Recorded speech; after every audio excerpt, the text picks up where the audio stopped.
man cave, the escape. House is full of teenage girls, and baby chickens, and kittens, and a dog, and a cat. It's chaos. It's kind of weird last night.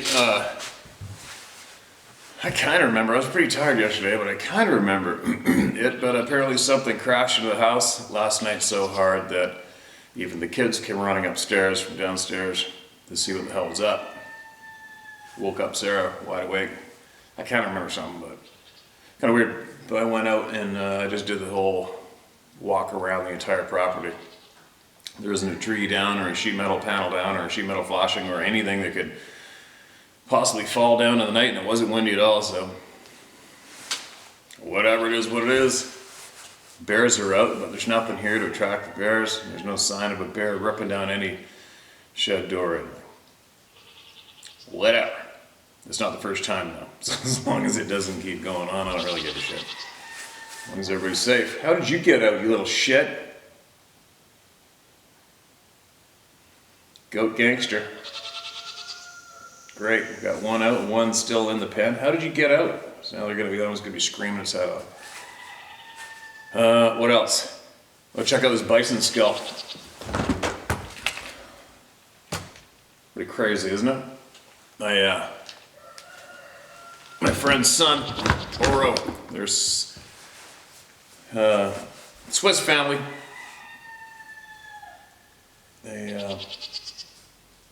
I spent the day with him a few days ago when I ran up north, and he gave me one of these skulls to bring home for the man cave. It's kind of cool. Now, let me get on to sharing some people's emails. That's what we're here for. It's very important. Man, I still haven't bugged Edgar yet. Well, I haven't had a chance to, right? I mean, what have I done lately? I can't believe how much I drive. It's ridiculous. Like I've drove the length of the province twice. I went up the east side of the province all the way up to the north. Then I did how many kilometers on that quad and hiked, and then I drove down central province, hooked a right, went over the Duffy Highway, ended up in Parramatta Whistler, drove all the way home, and then instantly got up at 4:30 in the morning and drove 85 kilometers of Logan Road to the coast, around the boat back.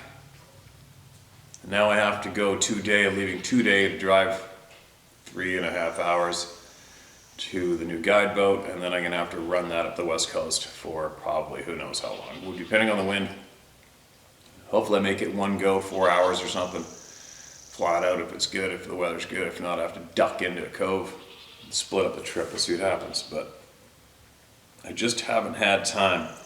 I like to have a clean slate, because when I have everything stacked up in my head, it really kind of doesn't really scramble me, but I have a tough time absolutely focusing on various items at a time when I'm getting so cluttered up with a million other items going on between my ears. So engaging with Edgar hasn't been on the top of my list, and I prefer to let Edgar and other people similar to Edgar live their daily lives happy and not being pushed around or requested too much from them, especially when they're battling cancer, right? And appreciating every moment they have with family. So whatever moments they give us is very appreciated. But I will get on them in a little bit and see what's up with the sharing of the colleagues of the scientists, right? Which they are very brave. As we know, these scientists have been suicided around the globe numerous times because of what they know and what the people they want. They don't want the people to find out from them, and that is a very strong reality. It's unfortunate. But if people like all of you here keep banding together and doing what we're doing, the good will become very, very powerful again. Now, what do we got? Who do we got?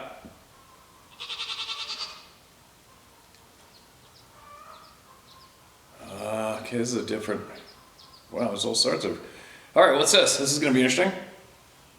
Marked as red. The title is Steve, Mine, and Those I Know, Stories Shared in First Person. Go ahead and use my name, Mike from Texas. And this is titled A Bad Taste in My Mouth.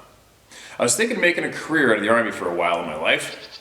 Thought I'd perhaps get to officer school, pick up a degree with the GI Bill, and decide from that point how I'd proceed. I was stationed at Fort Sill in northeastern Oklahoma. There's a lot of wilderness out there, so naturally there was a lot of troop maneuvers and night missions. We trained to learn reconnaissance missions and battlefield maneuvers all the time. This was before military was using UAVs, so most of our observations were made with binoculars, infrared scopes, or thermal imaging at night. The colonel, as we called him, was our commanding officer, and we were ordered on another recon mission. Typically, we were to spot the enemy, which were aggressors, consisting of our guys on the other side, usually another company at the fort, and report as much as we could about the size of the unit and what kind of support they might have, and get back without being detected. Here come the chicken gangsters. And you'll say, why don't I close the garage, the shop doors? Because the echo quadruples when you do that. So I basically got that one wall semi-open. It was like a cat and mouse game, but it wouldn't be a game if we were ordered suddenly into combat somewhere in the world. We were well into fall that year, and most of the woods aside from the cedars were yellow. The grasses were tall and dead, so anything a dark color would show up more easily from a distance. We had moved into position when our lieutenant raised his field glasses and apparently spotted something because he was watching it for some time. He handed binoculars to me and didn't say a word, and he just pointed silently. I raised the glasses and scanned in that direction and focused on what he was seeing. At first, it looked like a bear on 2 feet, but it wasn't. Whatever it was, or whoever it was, they were tall, covered in some kind of dark hair or fur. From that distance, I couldn't tell. It was as if whoever it was had sensed our presence and was waiting to see what would happen. At first, I must have thought what my lieutenant would have thought.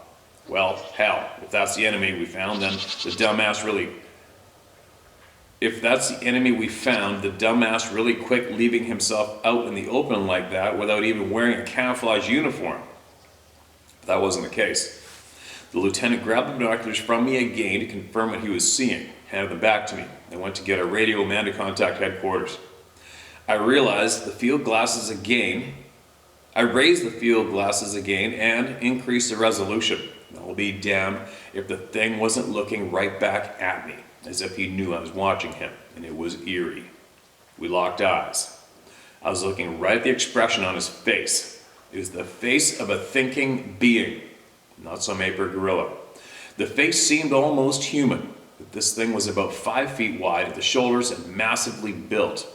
I could only guess at its height, but I'd say at least 7 feet tall.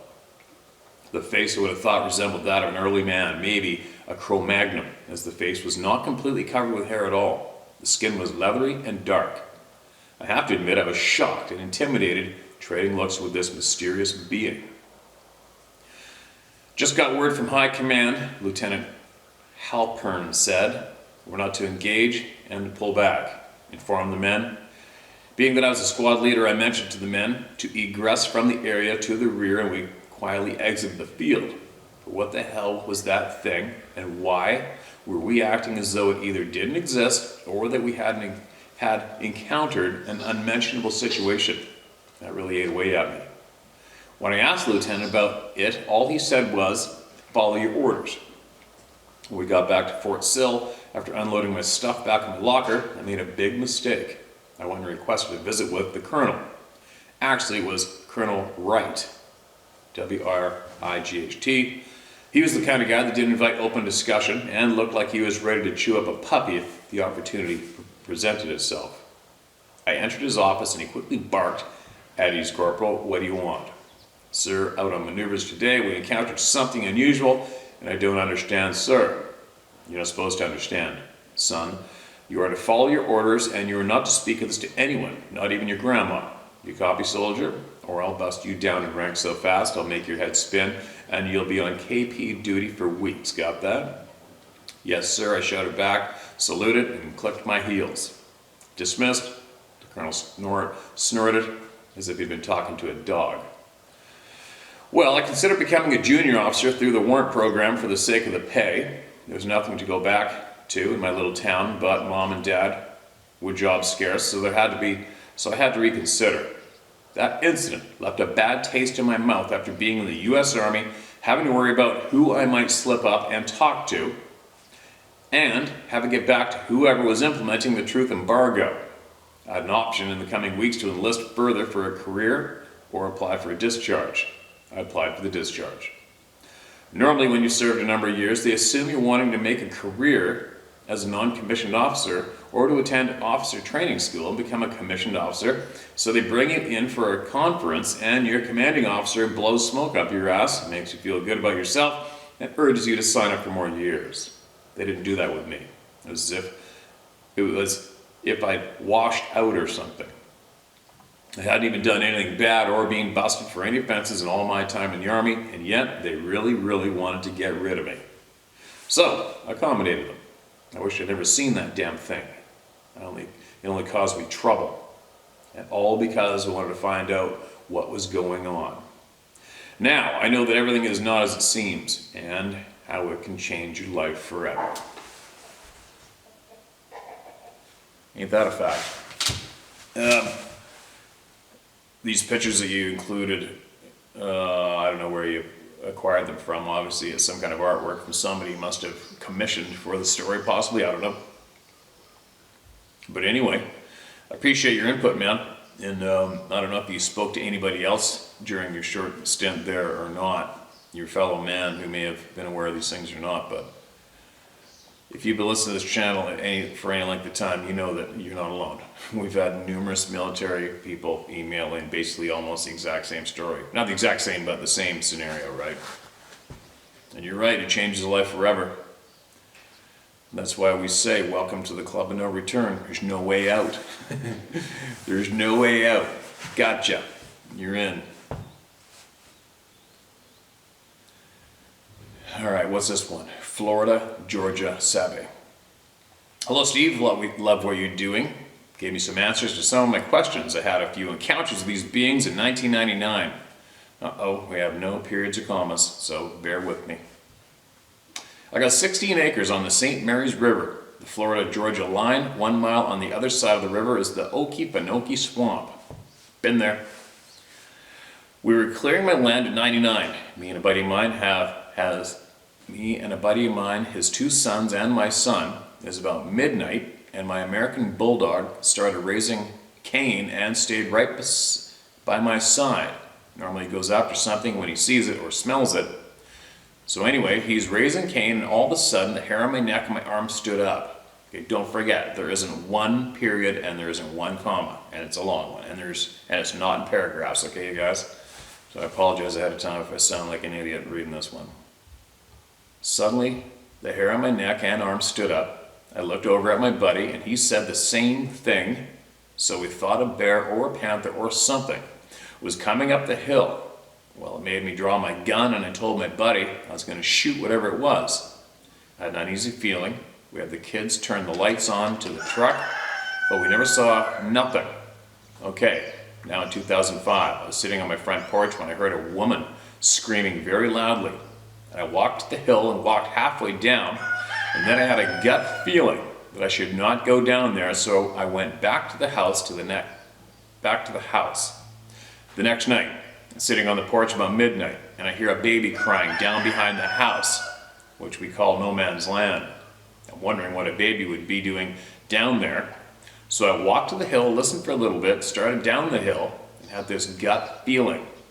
Stopped. And had this gut feeling. Stopped, went back to the house, asked the elders at the store the next morning. They told me it was panthers and cubs. So I kind of dismissed it. Until I saw your videos now, December 22nd. I put me up a trail camera, and guess what? Got me a picture of a Sabe. I'm going to try and email it to you so that the people out there can see. Appreciate all you do and catch some of those iron heads for me. Quoting nothing will keep me out of the woods. All right, there is a dark picture of something again, right? All right, man, there you go. Florida. The amount of shit that goes on in that state is ridiculous. I wonder what the top states are, in a way, right? Florida, Oklahoma, Michigan, Texas, Eastern Texas, I guess. Florida. I remember cruising through that forest, or whatever you call it, jungle, and it seemed like jungle to me in Florida. And I was thinking about these things nonstop as we were going through the jungle in the pitch black, trying to find turkey for the sun up. All right, here's another one. Thanks for sending that in, man.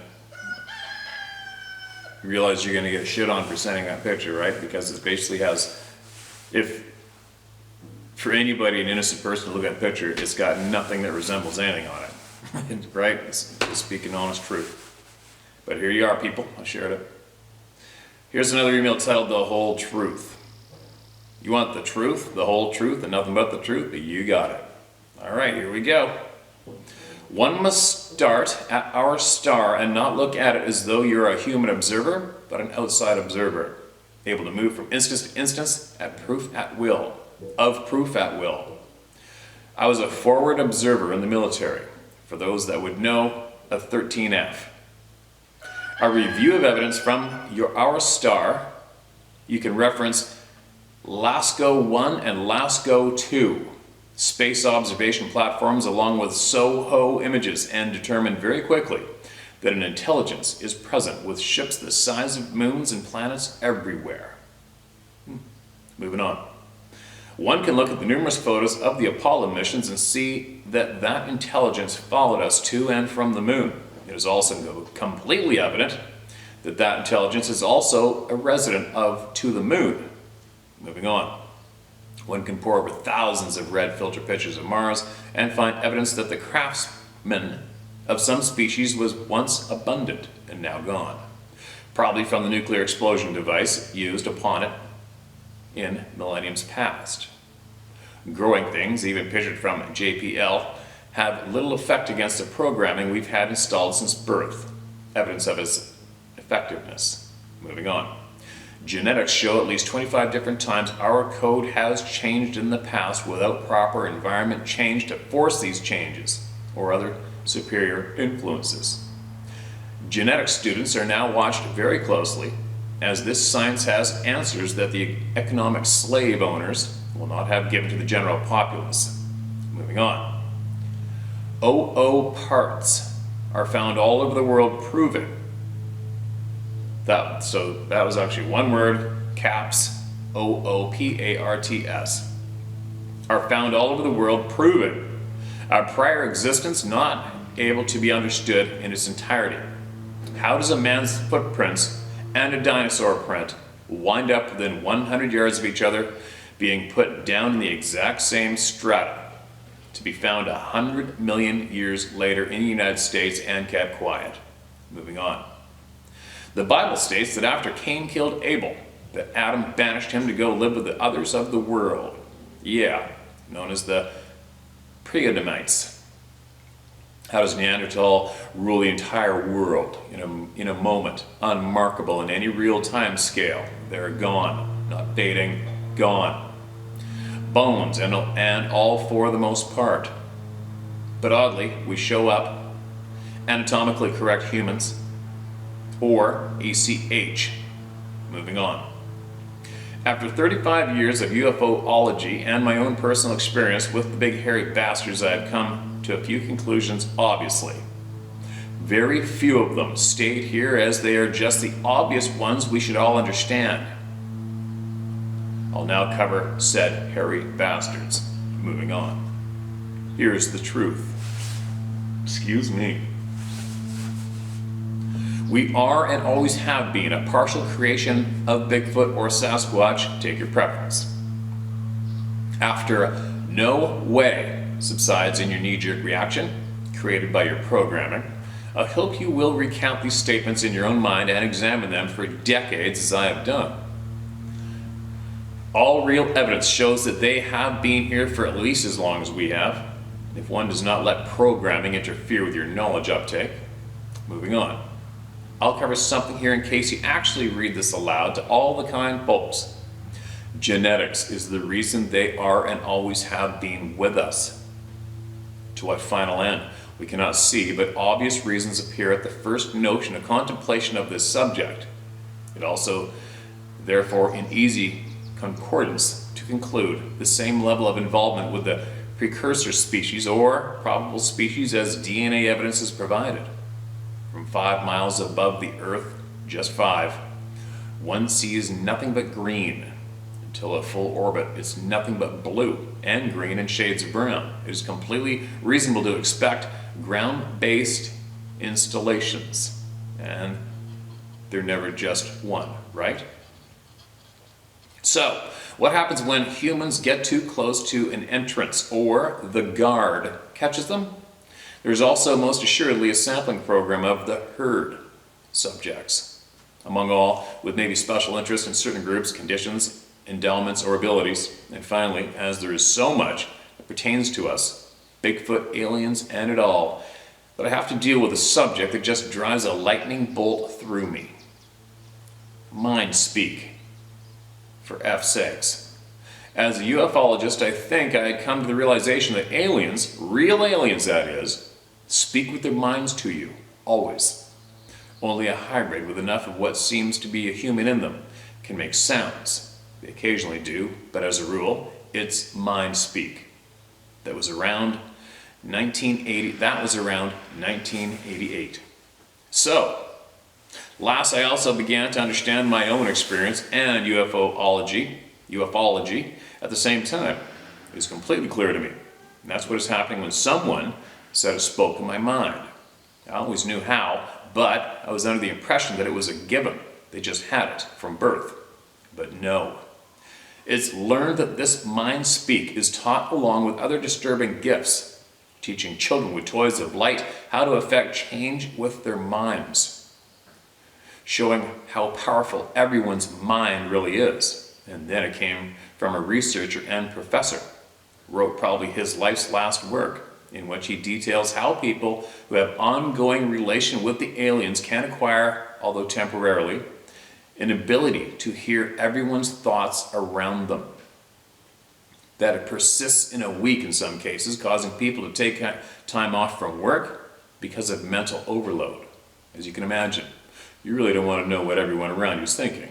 But there it was, a eureka moment waiting to be discovered. So, moving into finality now, the aliens have just as much to do with us as they do Sasquatch. The tech, that is, assigned to them is occasionally observed, whether irrationally or not. No, I personally am friends with a man from Australia who is a contactee. He is also a massive Bigfooter. We have documented evidently that Yowie is part and parcel to his experience with aliens. Coming in his house evidently during an abduction experience. But Steve, that actually old news to me. You see, I know someone else who said that 35 years ago.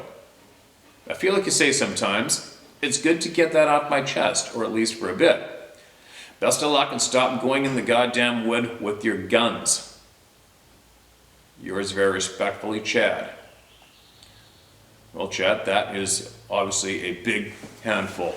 It's a big chunk for everybody here, the literally millions of viewers, to listen to and take in and start chewing on with their brain teeth, right? Very, very interesting. And thank you so much for that share. And for any of you that, you're worried about me going off, or you suggest I stop going in the woods with my guns. It's like, take a look around me. I'm a hunter. I play my natural role in the face of this earth as a hunter-gatherer, not ashamed of it, not embarrassed of it, and I will fight for my right to do it to the death. But anyway, with that being said, I know how nature acts, I know how nature works, and I know that potentially, somehow, someday, I just might be on that menu. And believe me, I've had numerous times where I would not be sitting here, right now, if it weren't for the fact that I had a gun. All right, so once bitten, twice shy. Me packing a gun in the woods today is no different than me packing a pocket knife or a lighter or whatever, packing a spare tire in the truck. You just do it, right? It's like brushing your teeth in the morning. You don't have to announce it, you don't have to brag about it, you just do it and you don't even think about it. But anyway, and so as well as you understand too, Chad, I'm not looking for a relationship with these things myself. I'm just not. I'm good to coexist, and I'm good to leave them alone as long as they leave me alone. I have enough passions in this world to keep me happy and active, and goals to keep me happy and active, but I have been forced to accept the fact that this shit's going on. And I also have made the choice, which I have, is to either continue pursuing my passions or tuck my tail and hide and never go out there again, which that is not an option. So, in that chat, that is basically probably 90% of my fuel here is to help like-minded people that have had this reality slapped in their face, right? It's me to get the word out, get everybody encouraged, get everybody up to speed with as much knowledge as we can. And if you decide you want to pursue these topics to the absolute source, well, you've got that option too. And definitely we can give you a bit of a head start with all these people sharing their knowledge, right? But for me, I'm good. Do I want to know the truth? Yeah. But I am also as well possibly more. I am more motivated to out the lying bastards who hide this and many other realities from us. That's a big, big motivation of mine. I could definitely get into fighting for that full time. I believe that's how passionate I am about that and those pricks. But anyway, I'm babbling. I'm taking up time with somebody else's voice. You want to share more, Chad?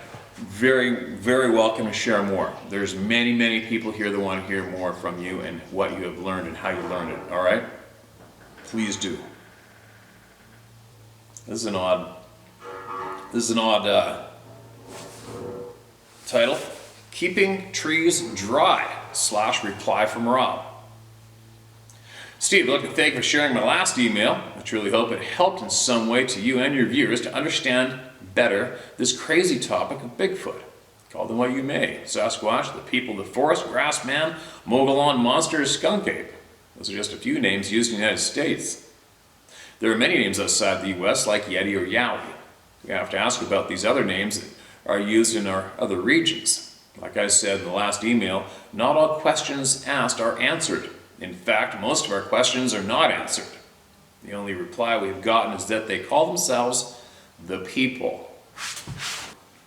You asked us to send you more experiences and tell about how we got to where we are. I had an email ready to launch to you, but I had a feeling that I should not. That Jimmy Cricket thought not to send it. So I waited. 2 days later, I got a thought about what to. Sorry, guys. So I waited, and 2 days later, I get a thought about what to send you. This hit me while I was doing honeydews while getting ready for a family get-together. I guess my mind was not thinking about all the craziness in the world or this topic and email I wanted to send. Having thoughts hit me when my mind is clear of other thoughts is common for me. When my mind filled heavy thoughts, I'm less able to receive outside messages. This probably goes for most folks. Everyone thinks better when relaxed and calm. Just some food for thought if anyone's trying to hear them. Notice I did not say communicate with them. These beings know your thoughts, or maybe a better word is intentions. So there is communication from you to them. Whether they like it or not, the trick is hearing them. On the request of you asking others in my group to write into you, I believe Kevin has already sent you an email. The other two have not, to my last knowledge. Your viewers most certainly have a broad range of experiences with the forest people. Some experiences are good and some are bad. Some are terrifying. All experiences should be made known. Luckily, all my interactions have been good, with one exception which I might get to later in this email. As you've said many times to your viewers, go with your gut feelings. Everyone should realize there are definitely bad ones out there, just like us humans.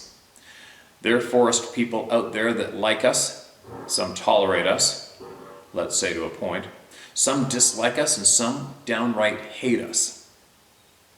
In one of the trips, Kevin and Chuck had to an area, maybe it meant hike to an area, they encountered one that had nothing but hate for humans.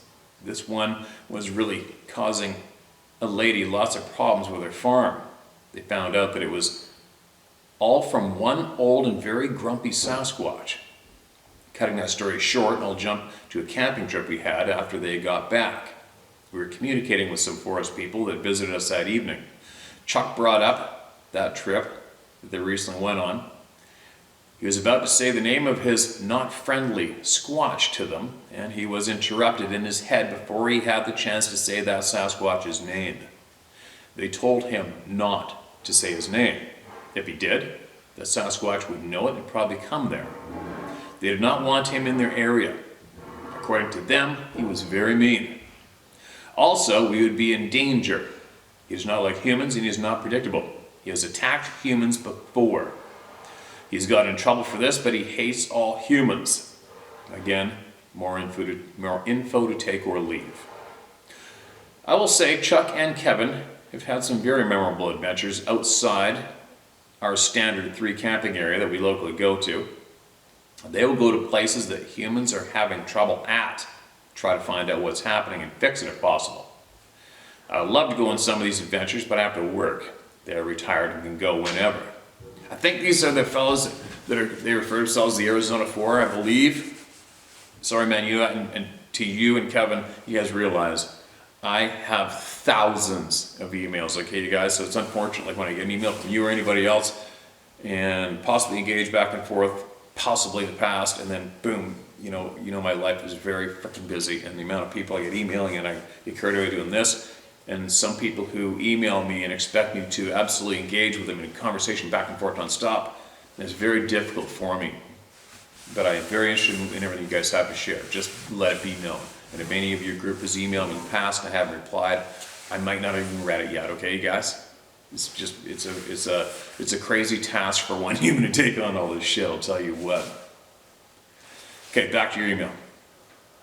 Before I close this email, let me blast some info out in short bursts that if you're interested in any of them, just ask. Here we go.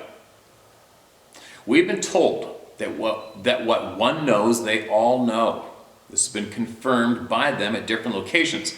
Not only do they know your intent, but also seem to know your heart, whether you are a good or a bad person.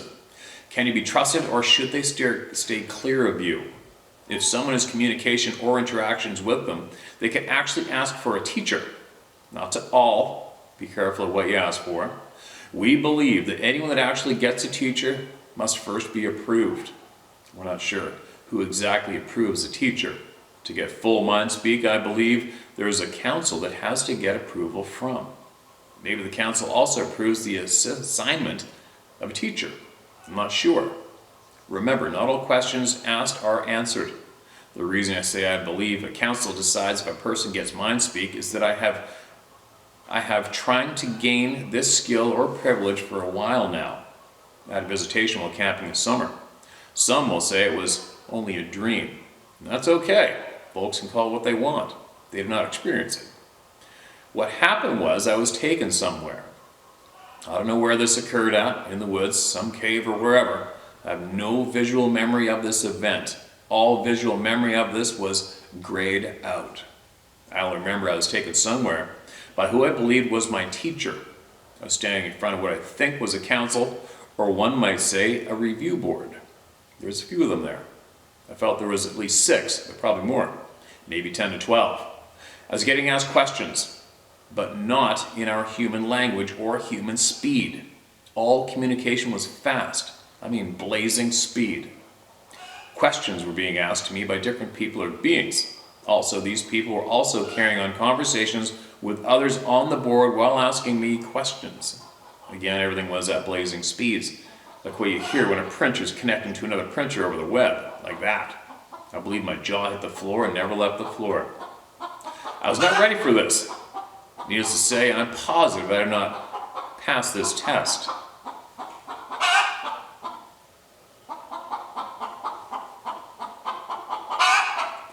I'm sure I got the not ready verdict.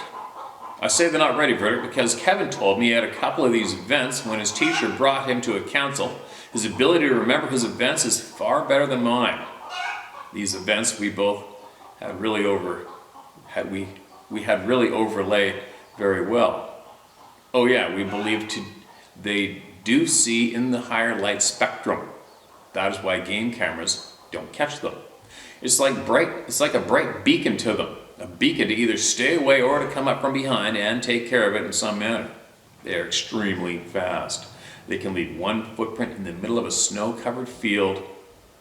They don't all hate dogs. It really depends on the dog and or that specific forest person. Some like friendly dogs and will pet or play with them if given the chance. They don't like guns or cameras. They don't like being tricked. I will say it is very difficult to trick them. After all, they pretty much know a person's intent or game plan. Think of it like you're trying to play poker with someone that can see your hand. This is a big one to me. The type of conversation a group of humans are having can either repel or attach these forest people. And last, having a campfire make no difference to them. Campfires only blind us humans. They can see just fine. Full moons and no moon are my least favorite nights. Say it one more time, sorry. Full moons and no moon out are my least favorite nights. Quarter to half moon seems to be the best for seeing any distortions. Some camping nights are slow and some just me in awe. Oh yeah, this is for Dave. We've asked him about missing people. The answer was abrupt. Sharp and well, let's say they do not like that question. Their answer was, we don't do that. If you're pressed on a subject they don't want to talk about, they stop communicating. Sometimes they just leave. So that was that, and we don't bring that up anymore. Well, Steve, I hope this helps. Of course, I got more. Not as much as Kevin or Chuck do. Oh yeah, Chuck. This guy's like a kind old grandpa to the younger forest kids. The younger ones seem to go to more than the rest of us. Many times I've seen the smaller distortions around him. I think it's his kind heart, but maybe he just has powdered donuts with him. LOL. Later, Rob. Rob, what if there's some way, maybe possibly in the future, we could all sit around and you guys could just absolutely carpet bomb me and the mic and the camera with your experiences and your knowledge. I think that would be really, really interesting, and by the sounds of it, it might take a week, right? And appreciate your message for Dave. And he has never, ever once alluded to or said that the Sasquatch people, the forest people, the beings, he has never said that they are responsible for taking human beings, not once. And he has also said, and to me in private, that no researcher has ever gone missing, no person's ever gone missing on a Sasquatch expedition, and to his knowledge, no person's ever been harmed while looking into the Sasquatch topic. So there you go. A lot of people out there try to say that he says Sasquatch are taking people. He hasn't. And do I think Sasquatch are taking people? I don't know. There has, I have a great respect for the First Nations people, and they have said time and time again through their history, they get very nervous and very cautious when they are around, and they tend to keep the women and children close, if not altogether indoors. And we have had numerous people's experiences shared where we've had people as a child in a bedroom being beckoned to go outside in the middle of the night and go into the forest by apparently, I don't know what is trying to lure the children in the forest. I haven't a clue. I wasn't there, right? But the fact of the matter is, there's something strange using mind speak in the forest trying to lure children out into the forest. But I do know, and I only know because of the overwhelming amount of evidence from people sharing here and sharing to me, is the fact that there's more than just your typical Sasquatch forest people are out there. Whether they're here full time or not, I haven't a clue. I have a feeling probably not. But what I do understand is people go missing in that direction. And that sadly is a fact. And that's very disturbing and real shitty. Especially if you just want to live your life having fun and pursuing all these freaking awesome experiences and pursuing all the passions you can have on the face of this planet while you're here. And unfortunately become aware that you could possibly go missing, and go missing in that direction there is a real shit eater, right? But there's a lot of shit eaters going on the planet, whether it be human related or not anyway, so I'm babbling. I gotta get moving. But Rob, please tell your partners not to be discouraged. I haven't got the emails they've sent me, and I want to hear more from you guys. Many people here do, all right? So if you can, if you feel motivated, just go ahead and keep it coming. Keep it coming. And I think I have a feeling I can cross the border now. So, and believe me, when I do, you're gonna know it. All of you are gonna know it, because I'm gonna go on a tour with this camera, and we are going to find some people who I need to be with and speak to, and we're gonna share it big time. But that's some interesting knowledge, Rob. It's very interesting words. It's funny, yeah. I mean, I'm just right now. I'm the taking of people. You know, I mean, we've had numerous experiences shared from the past from First Nations people, and women actually coming back pregnant and losing the baby. We've had children being taken by the hand, but then again, we've had numerous experiences of these beings protecting children overnight, giving us some berries or whatever, making sure they're found on the trail later on. But the shitty thing is, right, the easiest way to understand this is for your average human being to see one of these beings, because of what we have been taught since we were children, are a typical monster in movies and comics and cartoons. Our typical monster meant to scare the piss out of humans or attack humans has always usually been the same description. Muscle bound, huge, human-like, but not a human.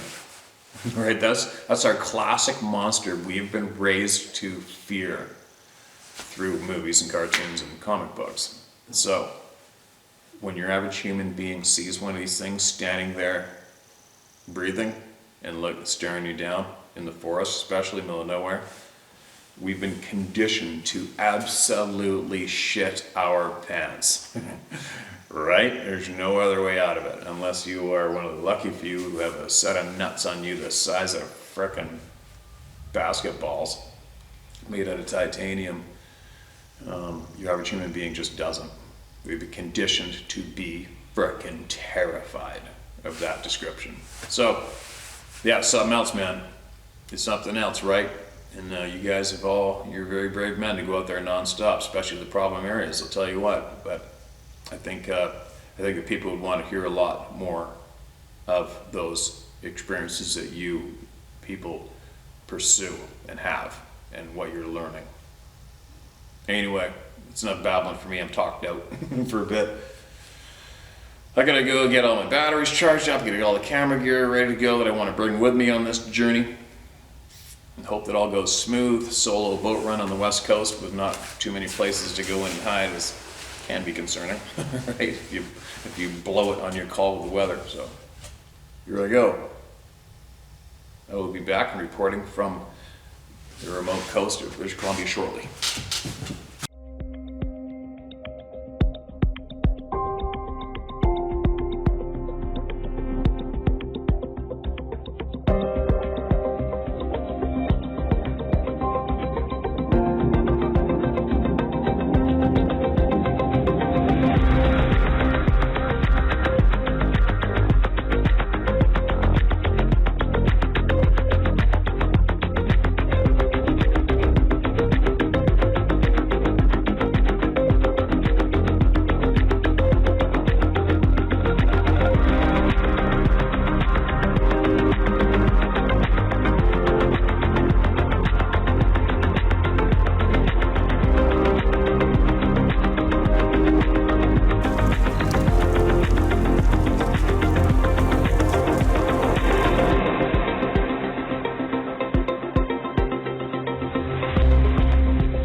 bye.